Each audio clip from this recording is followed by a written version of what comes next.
Kako z majhnim budžetom in ekipo doseči veliko? Povedal nam bo Jure Čuk iz Trampolin parka WUP. WUP, WUP. Yeah.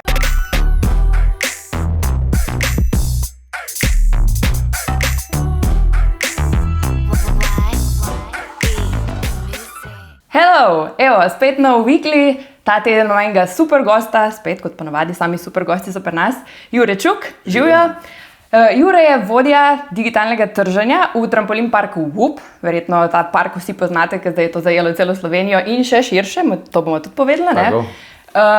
Jure je tam skrbi za in trženje in marketing in tako, digitalne kanale. Sicer je pa on tudi make-up artist. To je zelo zanimivo, meni to je super, danes me že verjetno čisto preučil, kak sem jaz naličena. Dober. O, super. Ima tudi svojo znamko Advise My Style, na YouTube lahko počekirate, on liči, pa imaš tudi druge punce, ki same kažejo, kako se liči in tako naprej, ne? Tako razni koncepti so. Ja. Tako da podjetnik, marketingaš po duši, je tako, ki nam bo danes malo več povedal o temu, kako z majhno ekipo in tudi majhnimi oziroma omejenimi finančnimi sredstvi uspeti oziroma narediti eno dobro zgodbo, dobro podjetniško zgodbo, dober marketing. Tako da za začetek bi bilo fajn, da mogoče malo rišeš, kakšna je vaša ekipa, koliko članov šteje, kako ste organizirani. Zaenkrat sva dva, najprej sem bil jaz, potem sem dobil še Žigata, ki je kreativen direktor, mi pomaga veliko kontenta delati, je tudi showmaker, ki ga dostikrat vidite na reklamah. Zdaj pa, ko se širimo, ko gremo v franšizo, smo pa tako strukturirali trženje, da dobimo prav vodjo trženja, celostnega, offline, vse, ne, to ta matematičen reč, pa tehničen del trženja, potem sem jaz, ki imam kreativen del čez, komunikacijo, sporočilnost, pa tako naprej, pa pol še Žiga, ki je nekako moja polovica, bolj kar se nekako tehnične izvedbe vsega tiče. Bate pa tudi verjetno tudi ekipo, ki skrbi za video, kdo to skrbi? Ali pa nekoga, ki je za družbene omrežja? Tako izgleda, no? Čeprav zdaj, kako je trenutna situacija, do zdaj tudi bila. Jaz vodim celotno trženje, predvsem digitalno, pomaga mi Miran, direktor, ki je prevzel ta direktno rečva prodajni del, offline trženje pa tako naprej. Tako da jaz delam tehnično, digitalne kanale, CPC, pač vse, kar se tehničnega advertisinga tiče, pa poleg tega skripte za kreativo, da načrtujem komunikacijo, na kjer kanal bo kaj šlo, kakšno sporočilo za katero reklamo pa tako naprej. In pol dava to z Žigatom v video ali pa v sliko, pač Žiga je tudi grafičen oblikovalec, ne naredi kreative, videe sestavlja, sama snemava, več ali manj s telefonom, imamo tudi svoj studio, tako približen, kot imate vi tukaj, smo zdaj v parku postavili, ampak delamo predvsem s telefoni, ni da je neka vrhunska produkcija. Po eni strani to tudi delamo z Dunkin Devilsi, ki so nekako naša desna roka, takrat, ko želimo narediti nekaj bolj advertising-like, bolj tako profesionalnega, ampak to je več ali manj to.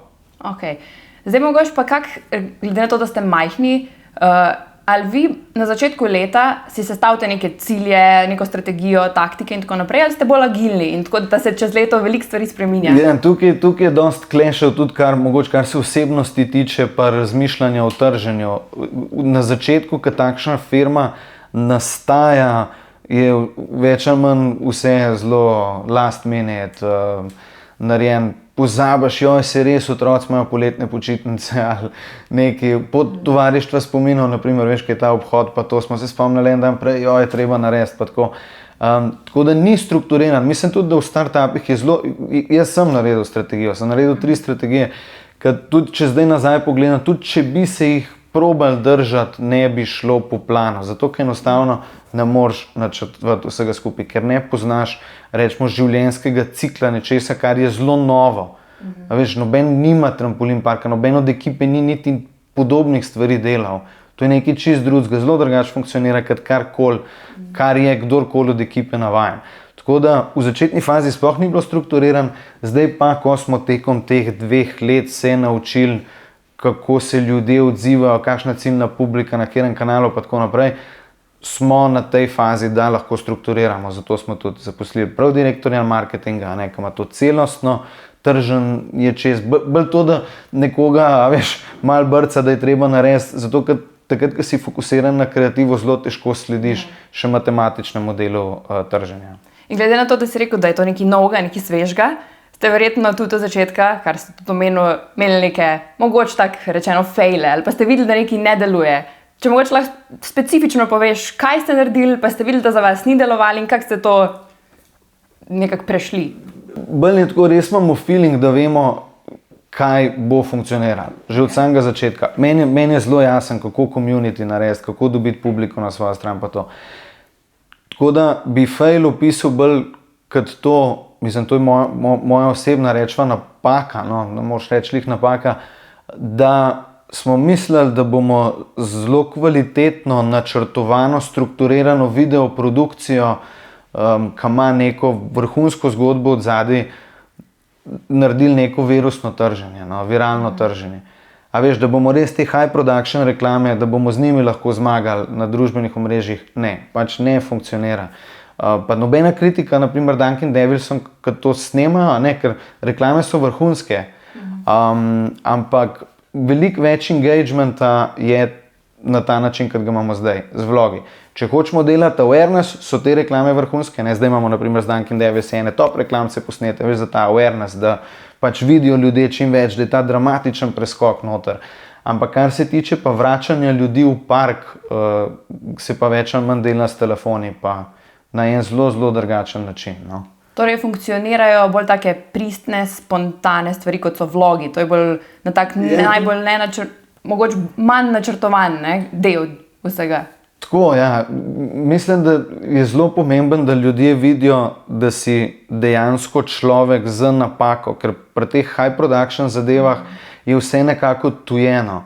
A veš, in če mi naredimo reklamo, kjer nekdo salte dela, pa vse je the best, pa en trojno salto naredi, en ne vem kaj, se ljudje počutijo, joj, kot prvo to ni zame, že itak z distanco gledajo na ta video, a ne, ti tudi na reklamo gledaš nekako z distanco, to ni tvoj svet, je preveč lep, da bi bil tvoj realen, ne.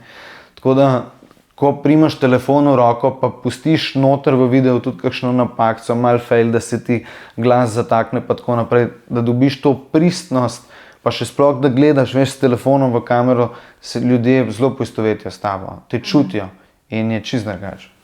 Torej, če mogoče specifično zdaj opišeš oziroma poveš, katere so tiste vaše aktivnosti, ki se vam zdi, da so najbolj učinkovite in jih zdaj res najbolj delate? To, da naredimo video na način, da gremo v park s telefonom, pa nimamo prav konkretno začrtanega scenarija. Imamo neke osnovne smernice, kako smo si zamislili reklamo, ampak pol gremo with the flow.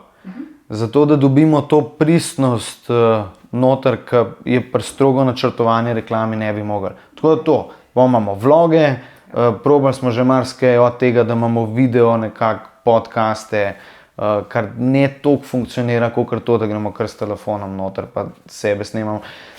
Tukaj veliko ljudi misli, da mi se samo zafrkavamo. Da pač, vam je toliko fajn, vi greste s telefonom, pa je fora, pa vam je lahko marketing delati. Niti približen. To je tako zelo, zelo premišljena zadeva, da lahko sploh ljudi prepričaš, da grejo skakati v park. Zato, ker večina se še zmeraj boji, pa da si bojo bruko naredili, pa da se bojo poškodovali ali kakorkoli. No, tako da jim je treba to vse razložiti. Na katerih kanalih pa ste zdaj vse? Instagram, Facebook? Na Instagramu imamo skoraj 25,000 sledilcev, potem na Facebooku jih bomo imeli tudi počasi 30,000, na YouTubu imamo 11,500 pa pol, tako da to so naši glavni kanali. Pa seveda od Google AdWordsa, bannerji pa tako naprej. Vem, da prej, ko smo se tudi že pred oddajo pogovarjali, si rekel, da bodo otroci tudi snemali vloge. Ja, tisti, ki bodo v bistvu prišli oziroma nekako pokazali te počitnice pri vas. Tako. Se pravi, ena stvar, ki vem, da jo ful delate, je to, da zaposlene oziroma obiskovalce tudi ful vključujete. Ja. Kar seveda je tudi fajn glede na to, da recimo je majhen budget. Se dobro izkoristi, ne, to, kar imate. Ja, pa sploh ne gre toliko zaradi budžeta, ne, komod bi si enega ja, mislim, ker deluje, ampak bolj zato, ker mi tudi to radi delamo, pa, a veš, ne moreš gledati na marketing samo na to, kaj deluje, ok, da gremo narediti. Ampak mi smo te, ki želimo to na tak način prikazati. Razumeš, nam je ta marketing fan, ker če tebi ne bo to kul, tudi ne boš takega kontenta proizvedla. Zato ti pravim, če imaš ti strukturirano reklamo, kjer je nekaj strogo načrtovano, tega ne boš mogla ven dobiti, ker se pač ljudje ne bojo kul počutili. A veš, in zato na tak način to delamo. In ja, vklapljamo več ali manj vse animatorje pa tako naprej, ker kot prvo oni hočejo biti del te skupnosti. Veš, mi ustvarjamo skupnost, to je hashtag #WhoopNation, ne. Mi smo ena velika familija in je the best, ko prideš s telefonom v park, to kar letijo, tam otroci, najstniki, mame, ni da ni. A veš, se slikamo skupaj, mene kar z avtom ustavijo, se lahko slikamo zraven avta, zraven tebe, pa tako naprej. Tako da bolj zaradi tega delamo, ker nam je fan in ja, posledično vse skupaj dobro funkcionira. Imaš še kakšne druge načine, kako se recimo ta skupnost gradi? Ok, eno stvar so vlogi, pristnost in tako naprej, ampak mogoče specifične na Instagramu ali pa kak odnos z komunitijem tudi v komentarjih, ta nek community management, verjetno se tega tudi posluži. Ja, gledaj, to je tako, lahko tehnično razmišljaš o stvari, da rečeš, ok, kako lahko ljudi nekaj vprašamo, naprimer, kaj bi rajši imel v Whoop baru, a pico ali bi imel pičiče, naprimer, pa imaš pol en močen interaction pa to. Tako da tudi to smo v začetku delali, da smo skupnost vklopili, da so lahko sodelovali pri oblikovanju naše storitve pa tako naprej. Ampak več ali manj je to zelo nekako logičen, mislim, naraven način razmišljanja content creatorja, ne? Mene pa žigata v tem primeru. Če iščeš nekoga, ki bo ta del trženja vodil, najdeš nekoga, ki je že po osebnih karakteristikah tak človek, da je družaben, da se dobro ujame z ljudmi, pa tako naprej. Kar mi dva žigatom sva, nekako rečemo, ne tako, da se hvalimo, ampak veš, pač likeable, ne, mi sva, veš, friendly sva, pa tako naprej. In pol, ko imaš enkrat takega človeka, to vse dobiš, ne, nekako naravo iz njega ven izvabiš. Tako da to delač najbolj funkcionira. Pa tudi z influencerji ste začeli sodelovati, ne? Ja. Kako je pa to potekalo? Prek Influja, to je ena nova slovenska platforma, kjer daš nekakšen razpis ven, in pol dobiš influencerje in zdaj smo jim dali pač karte, da pridejo v park, skačejo, pa storije posnamejo, pa tako naprej. To pa zato, ker hočemo prepričati starejše, bolj najstnike, pa še malo starejše, da je park cool, da si ne boš nič naredil, da je ok, tudi če sam po riti skačeš, da si ne boš bruke naredil. In nekako kar funkcionira. No, zaenkrat mičkam smo sprobali, ampak še zmer, veš kako, v Sloveniji influencerji niso kredibilni, zelo so se uničili kredibilno, zato ker objavljajo vse. A veš, ni tako, da bi, če si te pravi influencer, boš stal za zelo redkimi stvarmi.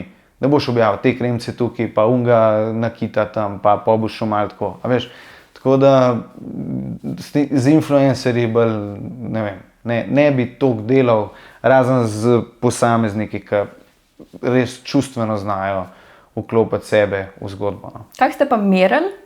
Kaj je tisto, ko si rekel, da je kar funkcioniralo? Kaj je to pomenilo? So bili to ogledi, je bil to engagement, je bil to neko drugačen odziv? Ja, sej veš kako, to je težko, ne. Ja, jaz sem načeloma performance marketing, izključno, jaz se drugi stvari sploh ne bi šel, če bi bilo po moje. In lahko zmeraš, koliko riča si dobil, koliko odziva na story, pa tako naprej, ampak še zmer s tem ne moreš meriti, koliko ljudi k tebi dejansko pride. In če gledamo zdaj, je bila ta kampanja uspešna, koliko ljudi so dejansko pripeljali v park, je zaenkrat 0. No? Bolj tako, zdaj koliko bo imel to nekih predenih učinkov pa tako naprej, pa koliko mogoče celostno sporočilno funkcionira, si lahko približeno mišljaš, pa rečeš, ok, zgodba je cool, no? Če bi pa hotel prav meriti, pa ne. No? Tako da... Kaj pa pri vaših stvarih, recimo tudi pri objavah, kaj je tista metrika? Ja. Veš, mi metriko imamo naštimano različno, od tega, da pridejo ljudje v navček nek kupon, ki smo ga dali prek spleta, da dejansko vidimo, a smo določen termin zaprli, ali so to poletne počitnice, a smo jih napolnili. Vse se da zmeriti, več ali manj to, kar digital delamo, vemo že sam potem, koliko ljudi pride na spletno stran, vemo, koliko je naš conversion v karte, pa tako naprej. Pač to lahko vse merimo. Ok, sam vrnimo se še k tistem, ki mislim, da nismo čist pokrila, k otrokom, ki bojo snemali tiste videe. Okay. Kako bo tisto potekalo? To te zanima. Ja. To je tako, damo jim telefon v roko, pa rečemo, predstav poletne počitnice. A veš, tam imaš pa frajačko, pa cool punc v parku, ki znajo salte delati, pa tako, ki jim je fajn, ki so družba že od prejšnjega leta polet. in jim daš telefon, jih nekako zmotiviraš, pripraviš, da vejo, kaj bojo povedali in to je to, a veš, in pol ne govorijo, hej, živijo, ne vem, Sebastian tukaj, sem v trampolin parku, danes ti bom pokazal, kako se naredi salta, nekaj, naprimer, ne. Pa tudi, a veš, ne gledati na to, da zdaj smo mi park za otroke, ker ni res, ne, to je samo en del, ena sporočilnost, to bo šlo samo na Instagram, ne, a veš, za starše imamo pol drugač, ne, veš, tudi drugačno govorimo, sem mogoče bolj jaz, je vodja programa ali kakorkoli, da dobiš to verodostojnost, da ljudem predstaviš, da imamo res animatorji, ki znajo, pa tako naprej, učiti, pa so licencirani, pa tako, ne. Se pravi, na Instagramu nagovarjate zelo tako mlado ciljno skupino. Tako smo naredili, veš, da Instagram je več ali manj organski channel. In sam se je razvil na Instagramu, so predvsem otroci, ki gledajo prek starševskih kanalov, pa na YouTubu tudi, na Facebooku imamo pa več ali manj starejše. To je organsko razvit. A veš, tukaj moraš tudi paziti, kako denar upravljaš, da se kanal še vedno organsko razvija. Ker če njega lahko zelo zafrkneš, če napačni ciljni publiki nekaj prikazuješ. No. Vem, da na eni konferenci si tudi rekel, ko sem te poslušala takrat, da velikokrat naredite tako, da najprej tudi objave, ki jih recimo imate na Facebooku, organsko objavite in počakate, da dobijo nek engagement, da je kot nek social proof in potem tiste naprej oglašujete. Ja, veš kako, prej smo to delali načrtovano, da smo prijatelje prosili, dajte polajkati ta post, dajte ga šerati, da dobimo ta social proof. Zdaj se pa to avtomatsko zgodi, ko imaš enkrat toliko veliko ciljno publiko, veš, kaj bo funkcioniralo in potem tiste reklame, ki nekako zagrabijo pa tako naprej, vemo približno, koliko budžeta not razporediti pa tako. A veš, zaradi tega je marketing tudi zelo težko načrtovan, ker se reklame zelo organsko odzivajo na to, koliko so publiki všeč v povezavi z algoritmom. A veš, jaz ti lahko že rečem, ok, dajmo toliko denarja, naprimer, pa bomo 2 tedna reklamo pušali, pol pa vidiš, da se že v enem tednu izteče, pa ne funkcionira več, je treba zamenjati, a veš. Zato je to zelo, zelo dinamičen, pa zelo težko načrtovati, pa poleg tega s tem, kar načrtuješ, hitro ubiješ kreativo. No. Ja, to je tudi res. Zdaj pa še mogoče ste dotaknili teh franšiz, se pravi, kam boste šli, kaj je prihodnost, kaj si želite? Sanje so velike, imamo lastnike, ki so si zamislili zelo, zelo velik projekt, pa in je to tak baby, tudi nekako smo vsi tako naravnani v firmi, sami mladi, zelo energični. Tako da se razvija. Razvili smo franšizo, dokumentacija, vse je zato, da lahko nekomu predamo knjigo in rečemo, lej, to je pa VUP Zagreb ali kakorkoli. Imamo že kar veliko povpraševanja, tako da če kdo hoče trampolin park, smo mi definitivno prva liga, ker toliko dobrega parka ni v svetu, kar se tiče varnosti, kako funkcionira tehnično, mi imamo unikaten sistem, tega pač noben park nima na svetu, da imaš na RFID zapestnice, da imaš pol prav gamifikacijo noter razvito, kako engageati ljudi, imamo svojo akademijo, kjer učimo animatorje, kako delati. Ne. A imate kakšne team buildinge? Ja, tega je veliko, team buildinge, če ste, pridite k nam. Smo imeli podjetje, res, že skoraj vse ta velike, no. Tudi Božiček je že čist poln. To morate kar hitro bukirati, ker res vemo, kaj delamo. No. Zdaj pa mogoče še tako, ker seveda imaš itak izkušenj, že dosti si imel, veliko svojih brandov si že imel. Kaj je tisto, kar recimo najprej, gremo za branding, naredi nek dober brand, mogoče neka tvoja načela? Ne razumem, kako misliš, Kaj naredi brand tak, da se bojo ljudje z njem poistovetili, da ga bojo začutili? Recimo tukaj pri WUP-u jaz vidim ta nek WUP Nation, vi ste naredili res community, vi ste šli na neko zabavo, na druženje, v bistvu je v ozadju nek tist, zakaj je druženje kot tako, da se ustvari nekaj. A veš kako, to je naprimer že Simon Sinek je lepo povedal, pa je tako zelo klasična zadeva, če jo moraš nekako v matematičen okvir spraviti. A veš, jaz to zelo po feelingu gledam, jaz ne gledam tako na stvari. Mi smo naredili park zato, da preskočiš svoje psihofizične meje. A razumeš, ni sam community, prid pa se bomo družili. To je to, za gozadjo. Mi smo tukaj zato, da če ti je kdo rekel, da ne moreš, smo mi tam, da ti povemo, da lahko, da z nami, da gremo čez, razumeš? In podpiramo. A veš, ni to, da gradiš cerkev, ampak je, da gradiš religijo. Ne, veš, ne sam prostor, ampak veš, nekaj več od tega. No. Kaj pa recimo neke splošne nasvete, danes smo se dosti pogovarjali, kak recimo vaša mala ekipa, recimo ti in Žiga sta v bistvu nek two-man band, ki ful stvari naredita. Kak bi dal nek nasvet za majhne ekipe, kaj ne naredijo, kak furat, neke splošne nasvete, ki se te porodijo? Jaz mislim, da veš, ekipa zelo težko je, da bo sam en. Veš, če samo en pele marketing, je zelo mičkana rečva firma. Bolj bi tako rekel, no, da če mora biti enka pele marketing, naj bo taka dela kreativo, pa pol outsourcaš agencijam, da ti pelejo tehničen del. Čim si pa že tako, da imaš lahko dva, je pa ekipa razdeljena na bolj tehničen del, pa kreativen del. In to moraš združiti, ker sta tudi dva zelo različna karakterja, dve zelo različne osebnosti. Ne? Ti ne moš imeti enega vsem, ker nekega bo fejlo. Ne? Ali imaš kreativo, ali imaš pa tehničen del. A veš, in pol je fajn, ko lahko to združiš, ko imaš dve osebe. To je to, tako da v bistvu iskati zelo konkretno nasprotje. No? Aha, no evo. Kaj ste naredili, recimo tudi, ko zaposlujete naprej, a delate kakšne teste ali pa kaj tudi osebnosti, da vidite, kaj je kaj paše? Ne, veš kako je, pa več ali manj, da sam koliko se ujamemo osebnost, no, koliko se začutimo. No. Bolj tako po feelingu, pa seveda izkušnje. No. Ker, a veš, veliko ljudi pač zrak prodaja. No. Mi vemo, kdo res dobro dela, no. Znamo nekaj oceniti, pa pol tudi temu primerno se zdaj širi ekipa. Super. Ok, midva sva pokrila to temo danes. Če imate kakršnokoli vprašanje, mislim, da bo tudi Jure z veseljem odgovoril. Tudi jaz in naša ekipa. Tako da lepo se imejte, pa se vidimo naslednjič. Hvala, čau.